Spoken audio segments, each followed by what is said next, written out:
Hi అండి. గోదావరి స్టైల్‌లో అద్దిరిపోయే టేకు పిడుపు. అద్దిరిపోతుందంటే అద్దిరిపోతుంది అంతే. నేను చెప్పిన విధంగా వండుకున్నారంటే మసాలా రెడీ చేసి ఎవ్వరైనా సరే మీ టేకు పిడుపుకి ఫ్యాన్స్ అయిపోవాల్సిందే. అంత టేస్టీగా ఉంటుంది. టేకు ముక్కలు పులుసు కంటే ఫ్రై చాలా బాగుంటుందండి. అదే పిడుపు చాలా బాగుంటుంది.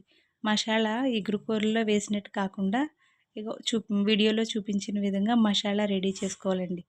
అలా వండుకుంటేనే ఈ పిడుపుకి మరింత టేస్ట్ వస్తుంది. అంతేకాదండోయ్, ఈ పిడుపులో ఇంకో స్పెషల్ కూడా ఉంది. పోపేసుకుంటాం కదా, దాంతోపాటు చూడండి. చూసారా, గుడ్లు కనిపించాయి కదా. ఈ పిడుపులో గుడ్లు కూడా స్పెషల్ అండి. చాలా బాగుంటుంది గుడ్లు వేసుకుని పిడుపు చేసుకుంటే. ఫుల్ వీడియో చూడాలనుకుంటే ఈ వీడియో కింద లింక్ ఇచ్చాను. ఫుల్ వీడియో చూసేసి మీరు కూడా వండేసుకుని ఎలా ఉందో నాకు కామెంట్ సెక్షన్లో కామెంట్ చేయండి.